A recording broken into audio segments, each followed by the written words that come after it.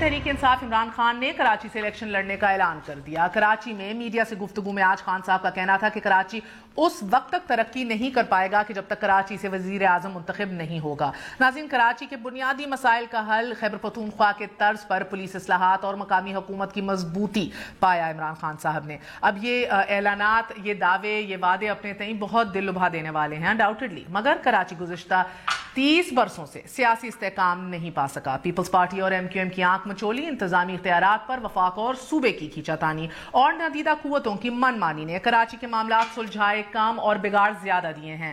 MQM کے London اور Pakistan 2 groups میں بٹنے کے بعد PSP کے قیام اور اس کے بعد PIB اور پھر بہادر آباد کی مزید اور تقسیم کراچی کی سیاست کو مزید کمزور کر چکی ہے.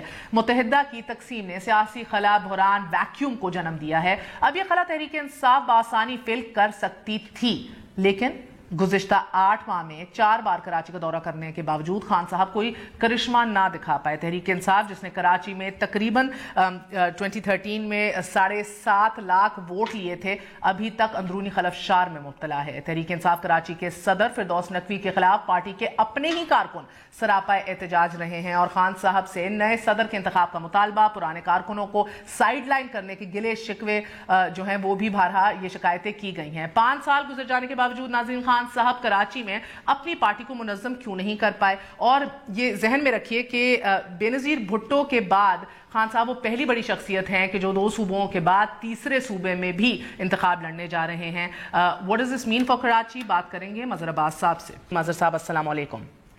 جی وعلیکم السلام. مظہر بتائیے گا کہ یہ عمران خان صاحب نے جو آج سنایا ہے اپنا فیصلہ کہ کراچی سے ہی الیکشن لڑیں گے، اس سے پہلے بھی باز گش ہو رہی تھی. فواد چودھری جو ہیں انہوں نے اس ہنٹ بھی کیا تھا اس حوالے سے. یہ فائنلی فیصلہ تو کر لیا گیا ہے، کیا کوئی کلیئرٹی ہے کہ کون سے حلقے سے لڑا جائے گا؟ شکریہ مہر. دیکھیے میرا خیال ہے جو PTI کی کانسٹیٹوئنسیز ہیں، اگر جو 2013 میں انہوں نے ڈیولپ کی ہیں، 2 فیکٹر ہیں جو عمران کو فیور کر سکتے ہیں کراچی میں. ایک تو ظاہر ہے مڈل کلاس یا اربن مڈل کلاس جو ہے وہ ظاہر ہے جو ان کی کانسٹیٹوئنسی ہے جہاں سے عارف الوی صاحب جیتے ہیں، ڈیفنس کلفٹن، وہ کانسٹیٹوئنسی ہمیشہ سے کسی ایک جگہ نہیں رہی ہے. ادھر سے مسلم لیگ بھی ایک مرتبہ جیت چکی ہے، پیپلز پارٹی بھی جیت چکی ہے، MQM بھی جیت چکی ہے. تو وہ کانسٹیٹوئنسی ایسی ہے کہ جہاں عمران کو اچھی خاصی سپورٹ مل سکتی ہے. بالکل اس سے بالکل کنٹراسٹ دوسری کانسٹیٹوئنسی ہے ڈسٹرکٹ ویسٹ کی، جہاں پشتون پاپولیشن بہت ہے اور عمران خان کی کراچی میں اگر کوئی بڑی واضح سپورٹ حاصل ہے تو وہ پشتون پاپولیشن کی سپورٹ عمران خان کو حاصل ہے. تو میرا خیال ہے ان 2 کانسٹیٹوئنسی میں سے یا تو ڈسٹرکٹ ویسٹ میں سے وہ پک کریں گے اور یا ڈیفنس کلفٹن.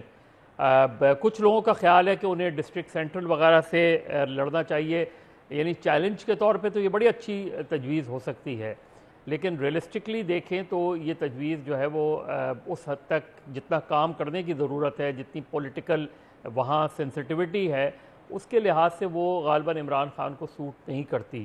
لیکن اب یہ فیصلہ فائنل ڈیسیجن عمران خان کا اپنا ہوگا کہ وہ کس کانسٹیٹوئنسی سے، کراچی کی کس کانسٹیٹوئنسی سے لڑیں گے. لیکن جو سب سے بڑا کرائسس تحریک انصاف کو کراچی میں فیس رہا ہے وہ ان کی آرگنائزیشنل پرابلمز ہیں اور انٹرا رائیولریز بہت رہی ہیں اور شاید اب بھی موجود ہیں. اس میں عمران خان کو بہت زیادہ یہاں وقت دینا پڑے گا جو شاید وہ دے نہ پائیں، کیونکہ ان کی ظاہر ہے PTI کی مین کانسنٹریشن اور عمران خان کی پنجاب ہوگا، اور پنجاب اور خیبر پختونخوا کے بعد ان کو جو وقت ملے گا وہ آ کے وہ کراچی میں ٹائم دے سکتے ہیں. مظہر ہم نے دیکھا پچھلے 4 سال میں انفارچونیٹلی سندھ کو کمپلیٹلی اوور لک کیا گیا، کراچی کو، اینڈ غالباً 2 وزٹس مین رہے ہیں. ایک ریحام خان کے ساتھ تھا، اس کے بعد بھی آئے، اندرون سندھ بہرحال بہت گئے ہیں. مگر آپ کو لگ رہا ہے it's too late in the day for ہم to come right now and highlight these problems again کہ پولیس کے اسٹرکچر کے اندر ایشوز ہیں اور ڈائریکٹ الیکٹ کر کے میئر لے کر آئیں گے اور فلاں چیز کریں گے؟ Do you think it's too late in the day یا ابھی بھی اسکوپ ہے؟ لیکن اگر بہت زیادہ وہ ٹائم دیں، تھوڑا سا، میں یہ نہیں کہہ رہا کہ وہ سارا ٹائم ادھر ہی دیں، لیکن بہت پرو ایکٹیو انہیں یہاں کیمپین کرنی پڑے گی. یہ نہیں ہو سکتا کہ آئیں آپ ایک کارنر میٹنگ سے خطاب کریں اور پھر چلے جائیں.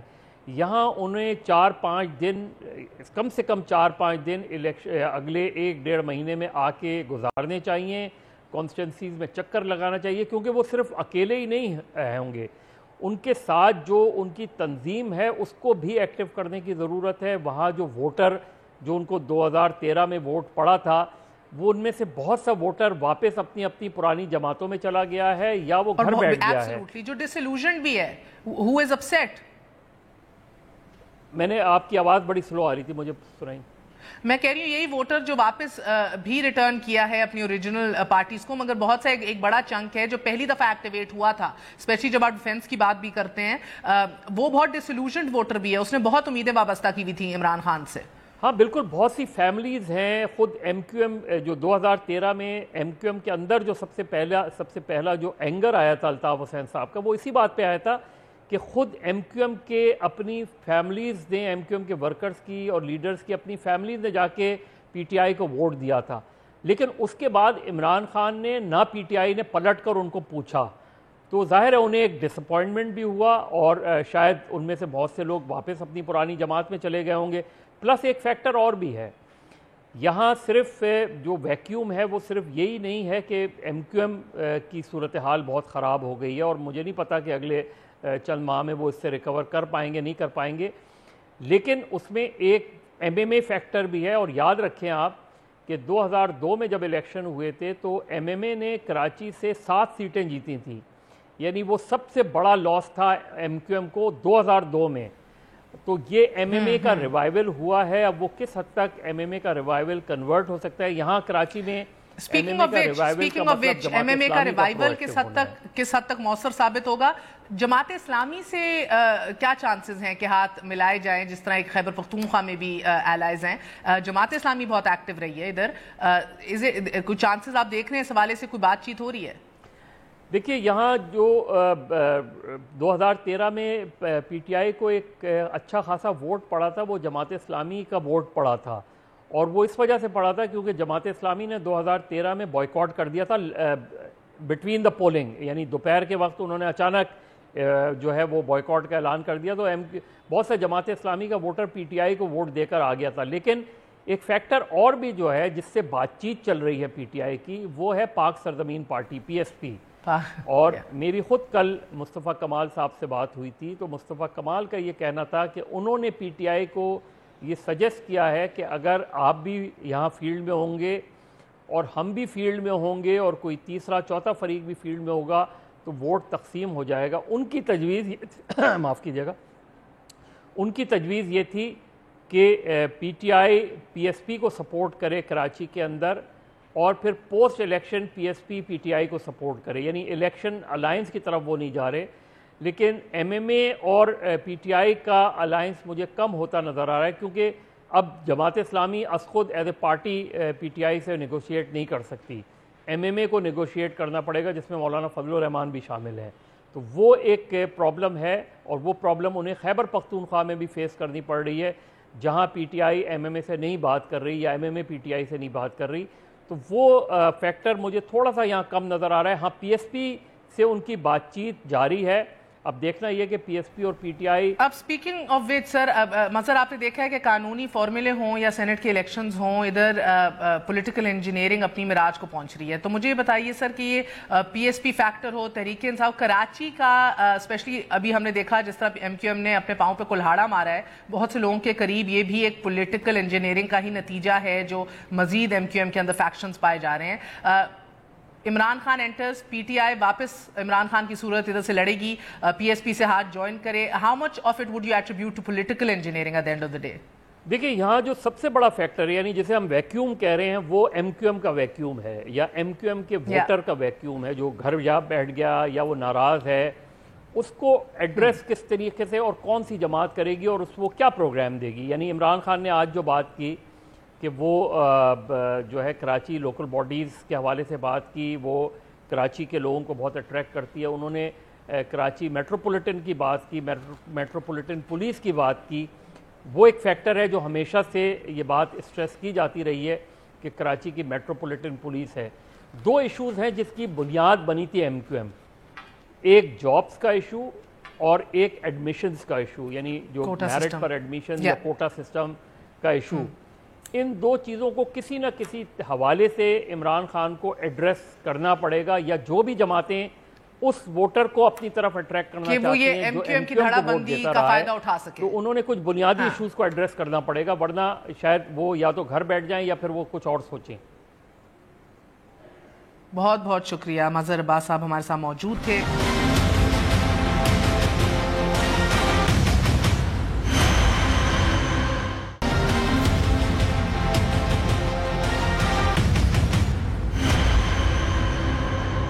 واپس آنے کا شکریہ، welcome once again to news I. ناظرین، نواز شریف کو پارٹی صدارت سے ہٹانے کا تفصیلی فیصلہ جمعرات کو آ گیا۔ کیا عدالت نے اپنی تفصیلی فیصلے میں کمزور دلیل کا سہارا لیا ہے یا ایسا نہیں ہے؟ اسی کو پہلے جاننے کی کوشش کریں گے۔ ہمارے ساتھ جسٹس ریٹائرڈ شائق عثمانی صاحب موجود ہیں۔ جسٹس صاحب السلام علیکم، بہت بہت شکریہ ہمارا ساتھ دینے کا۔ To begin with I'd like to know کہ آپ کے نزدیک یہ تفصیلی فیصلہ جو ہے آپ نے اس کو کس طرح پایا؟ دیکھیں، یہ فیصلہ جو ہے اس میں بہت سی چیزیں ہیں۔ ایک تو ٹیکنیکل لیگل ٹیکنیکلٹیز استعمال کی گئی ہیں، اور اس کی بنا پر یہ کہا گیا ہے کہ یہ جو امینڈمنٹ ہے یہ آئین کے مطابق نہیں، آئین کے اوپر پوری نہیں پڑتی، اوپر اترتی۔ اور دوسری بات جو انہوں نے کی ہے، جو اس کا لب لباب جو ہے وہ یہ ہے کہ ججمنٹ یہ کہتی ہے کہ جب ایک شخص خود حکمران نہیں بن سکتا تو وہ کیسے دوسروں کو حکمراں بنا سکتا ہے یا اس کو نامنیٹ کر سکتا ہے۔ سارا لب لباب اس کا یہ ہے، بیسک آرگومنٹ یہ ہے۔ اب اس میں جو ان کی جو ریزننگ ہے وہ کچھ سمجھ میں نہیں آئی، چونکہ دیکھیے جو انہوں نے لفظ استعمال کیا کنگ میکر کا، اگر if you cannot be the king how can you be the king maker? لیکن آپ سب دنیا جانتی ہے کہ ساری دنیا میں کنگ میکرز اور شخصیتیں ہوتی ہیں اور میکرز کنگ دوسری شخصیت ہوتی ہے، اور کنگ میکرز عام طور سے ایسے ہوتے ہیں جن کے کہ مورل سٹینڈرڈز اتنے اچھے نہیں ہوتے، کیونکہ وہ جو ہیں مینیپولیٹ کرتے ہیں چیزوں کو، اسکیم کرتے ہیں۔ تو اب یہ کنگ میکر تو ایسے ہوتے ہیں، تو کہنا کہ جب کوئی کنگ میکر نہیں ہوتا تو کنگ بھی کیسے بنا سکتا ہے وہ، تو اس کے مطلب یہ کہنا کہ کنگ میکرز کا بھی مورل سٹینڈرڈ وہی ہو جو کہ کنگ کا ہو۔ تو یہ میرے خیال میں ذرا تھوڑا سا عام طور سے جو ہماری سوسائٹی ہے وہ اس کے جو رولز ہیں اور اس کے طور طریقے ہیں اس کے خلاف جاتا ہے۔ تو یہ ایک بیسک جو ایشو جو انہوں نے جس پہ ڈیسائیڈ کیا ہے یہ کیس، وہ اس پوائنٹ پہ انہوں نے کیا ہے۔ تو اب دیکھیے بات یہ ہے کہ اب فیصلہ انہوں نے کر دیا کورٹ نے، لیکن جو ان کا مقصد تھا وہ تو بہر صورت پورا نہیں ہوا، چونکہ اب وہ قائد بن گئے۔ جب وہ قائد بن گئے نواز شریف صاحب، تو وہ اپنی اس پریزنٹ پوزیشن میں قائد، حالانکہ وہ آفیشیل پوزیشن نہیں ہے، لیکن وہ تو ان کا رول تو وہی رہے گا، کنگ میکر کا رہے گا۔ تو پھر کیا فرق پڑا ان کے فیصلے سے؟ جسٹس صاحب یہ بھی سمجھائیے گا کہ 62-63 کے حوالے سے تو ہماری انڈرسٹینڈنگ ہے کہ یہ اپلیکیبل ہے to members of the legislature, یعنی کہ national assembly and the senate. 62-63 کو اس کو کب سے لاگو کیا جانے لگا پولیٹیکل پارٹیز کو بھی؟ دیکھیے، یہ جب ہمارا الیکشن ایکٹ پہلے والا تھا جو ان امینڈڈ ورژن تھی، جس کو کہ ابھی امینڈ کیا گیا، اس میں یہ لکھا ہوا تھا کہ جو شخص کہ ممبرشپ کے اسمبلی کے ممبرشپ کا اہل نہیں ہو وہ کسی پارٹی کا آفس بیئرر نہیں ہوگا۔ یہ ایک موجود تھا الیکشن ایکٹ میں، اس میں امینڈمنٹ کی گئی ہے اور اس کو ہٹا کر کے اب اس کو اجازت دے دی کہ وہ اگر نااہل ہو ممبرشپ کے، اس کے باوجود وہ پارٹی کا ہیڈ ہو سکتا ہے، پارٹی کا عہدیدار ہو سکتا ہے۔ تو یہ اصل میں لا پہلے موجود تھا، اس کو امینڈمنٹ کی گئی، جس سے وہ کہہ رہے ہیں کہ نواز شریف اسپیسیفک امینڈمنٹ کی گئی۔ اب اس امینڈمنٹ کو انہوں نے ڈکلیئر کر دیا نل اینڈ وائڈ۔ اس کے مطلب یہ کہ جو پرانی پوزیشن تھی وہ واپس آ گئی۔ جسٹس صاحب، آرٹیکل 17(2) یہ کہتی ہے کہ ایک پولیٹیکل پارٹی جو ہے وہ ریگولیٹ ہو سکتی ہے 2 گراؤنڈز کے اوپر جن کا واضح ذکر کیا گیا ہے لاء کے اندر۔ وہ ایک تو ہے کہ سوورنٹی آف پاکستان اور انٹیگریٹی آف پاکستان نہ متاثر ہو رہی ہو تو پولیٹیکل پارٹیز آپریٹ کر سکتی ہیں۔ اس میں 17(2) میں کہیں موریلٹی، اخلاقیات کا کہیں ذکر نہیں ہے۔ آپ کا کہنا یہ صحیح ہے کہ ٹیکنیکلی دیکھا جائے اس کو تو یہ ایک اس میں کوئی صحیح نظر نہیں آتا، چونکہ اس میں مورالٹی کا سٹینڈرڈ لانا اور اس کا تھریش ہولڈ اتنا اونچا کر دینا کہ کوئی بھی آفس بیئر نہیں بن سکتا جب تک کہ وہ اس کا جو تھریش ہولڈ آنیسٹی کا وہ ہو جو کہ ایک ممبر کے لیے ہے. تو یہ ایک تھوڑی سی ایسی بات ہے جس میں کہ آپ انوملی ہے اس میں، اور یہ یقیناً اس کو کنسیڈر کرنا چاہیے تھا سپریم کورٹ نے، جو کہ انہوں نے نہیں کنسیڈر کیا. So then it won't be wrong to say کہ اگر آپ آرٹیکل 62-63 جو ہے اگر آپ اس کی لینگویج کو پڑھنا شروع کر دیں آرٹیکل 17 کے اندر، سیکشن 203 کے اندر، اور جس طرح P L D 1988 supreme court 416 بتاتا ہے بی بی کا کیس، ایک نیا قانون بنا رہی ہے supreme court which is again not in the judicial domain. نہیں، it's not really making a new law, it is a unusual interpretation, let's put it that way. اور انہوں نے یہ کہا ہے کہ دس الیکشن ایکٹ سیکشن جو ہے this should be read with the constitution. So in so far as everything is concerned, ہر ایک لا جو ہے it has to be in accord with the constitution. So اس پوائنٹ سے تو ان کا کہنا صحیح ہے، یعنی قانونی طور پہ ان کی کوئی غلطی نہیں ہے، لیکن بہر صورت انٹرپریٹیشن کا حق تو سپریم کورٹ کو ہوتا ہے، اور وہ ڈکلیئر کرتی ہے کہ اس قانون کے متعلق کی میننگ کیا ہے، اس کی انٹرپریٹیشن کیا ہے. جیسا بتائیے گا کہ یہ جو ایک جمہوریت کا سیویئر کا ایک رول اپنا لیا ہے، اسیوم کر لیا جوڈیشری نے، ہوز ریسپانسبل فار دس؟ دیکھیے، یہ ذمہ داری تو میرے خیال میں سارے سیاستدان کی ہے، چونکہ سیاستدان جو ہیں اپنے جو ڈسپیوٹس، اپنے پرابلمز جو ہیں وہ اسمبلی میں ریزالو کرنے کی بجائے انہوں نے کورٹ کی طرف رخ کیا، جو کہ کرنا نہیں چاہیے تھا ان کو، یہ ان کے انٹرسٹ میں نہیں تھا. انہوں نے جب کورٹ کا رخ کیا، چونکہ خود سالو نہیں کر سکتے تھے، تو جس طرح کہتے ہیں کہ they fired their guns from the shoulder of judiciary. جب جوڈیشری کے پاس گئے تو جوڈیشری یقیناً پھر اس میں ڈیٹیل میں جائے گی، اور ہو سکتا ہے کہ جوڈیشری کے جو سٹینڈرڈز اور طور طریقے ہیں وہ سیاستدانوں کے سٹینڈرڈ اور طور طریقے سے مختلف ہیں. تو اسی کی وجہ سے آپ دیکھ رہے ہیں کہ یہ جو ڈی اسٹیبلائزیشن ہو رہی ہے، جو ڈیسیجنز آ رہے ہیں جو کہ in conflict with normal political principles ہیں، تو یہ اسی کی وجہ سے ہو رہے ہیں، اور اس کی رسپانسبلٹی یقیناً سیاستدانوں کی ہے. اگر وہ نہ کریں ایسی حرکتیں، وہ خود ہی اپنے پرابلم سالو کریں، خود ہی ڈیسائیڈ کریں، تو یقیناً یہ کبھی بھی نہیں ہوگا. جوڈیشری کو کوئی شوق تو نہیں ہے کہ وہ انٹرفیئر کرے. جسٹس صاحب، چاہے جسٹس ثاقب نثار کے بھی ماضی کے فیصلے پڑھیں، اس کے اندر بڑا کلیئرلی یہ بھی کہتے ہیں، اور ہم وی آل انڈرسٹینڈ کہ سپریم کورٹ کو کبھی بھی اپنے آپ کو خود اسیوم نہیں کرنا چاہیے as a sole arbiter of constitutional matters, and at the same time کوئی ایسے فیصلے نہیں دینے چاہیے جس سے آئینی امبیلنس کریٹ ہو ملک کے اندر. سو آپ کو لگتا ہے کہ کیا بات ہوئی، کیا یہ اصول، یہ رہنما پرنسپلز کوئی نہ کوئی کہیں نہ کہیں بھول رہا ہے؟ جی ایبسلیٹلی، آپ بالکل بات صحیح کہہ رہی ہیں، لیکن دیکھیے ہوتا یہ ہے کہ once you indulge in something, get into something, then one thing leads to the other. تو اس طرح سے جب یہ اس میں داخل ہو گئے اور اس کے بعد چیزیں آنی شروع ہو گئیں اور پھر اس کے بعد کرٹیسزم شروع ہو گئے، تو in a way the judiciary was dragged into the political troubles, political blame game. اس کے اندر وہ داخل ہو گئے. جب اس کے اندر داخل ہو گئے تو جب باتیں شروع ہوئیں تو یقیناً جوڈیشری کو کچھ نہ کچھ تو کہنا تھا. تو وہ اس میں سے کئی لوگ جو ہیں وہ اتنا اپنے آپ کو ریسٹرین نہیں کرتے اور کہہ جاتے ہیں چیزیں، آفٹر آل وہ ہیومن بینگز ہی ہوتے ہیں. لیکن اسینشلی جو پرابلم شروع کیا وہ سیاستدانوں نے خود کیا، instead of solving their own problems. اور آخری سوال جسٹس صاحب، آئے روز پی ایم ایل این کے لیڈر نواز شریف صاحب اور مریم بی بی بھی یہ کہتے ہیں، کل گجرات میں بھی کہا کہ ایک ریفرینڈم ہونا چاہیے 2018 کے الیکشنز میں، سمپل میجورٹی ہونی چاہیے کہ ہم آئینی ترمیم لا سکیں. سو مجھے بتائیے کہ so called wrongs done by the judiciary can they be undone by the parliament? یعنی کہ power to undo the effects of a judicial verdict, کوئی فیصلہ آئے اس کو انڈو کرنے کا اختیار بھی بھارا پارلیمنٹ کے پاس ہی ہے؟ جی بالکل کر سکتی ہے. یہ تو ڈیموکریسی کا پرنسپل ہے، سیپریشن آف پاورز کا پرنسپل ہے کہ اگر جوڈیشری کوئی آرڈر پاس کرتی ہے، اور میرے خیال میں انگلینڈ میں تو یہ اکثر ہوتا رہتا ہے، امریکہ میں بھی ہوتا رہتا ہے کہ جوڈیشری کوئی آرڈر پاس کر دیتی ہے اور اس کو نلیفائی کرنے کے لیے پارلیمنٹ امینڈمنٹ کرتی ہے لاء میں اور اس کو نلیفائی کر دیتی ہے. اور یہاں پر جو خاص طور سے صرف فرق یہ ہے کہ ہمارے ہاں چونکہ کانسٹیٹیوشن میں چیزیں لکھی ہوئی ہیں جس کی بات ہو رہی ہے، تو اس وجہ سے کانسٹیٹیوشنل امینڈمنٹ لانی پڑے گی. کانسٹیٹیوشنل امینڈمنٹ میں 2/3 میجورٹی ضروری ہے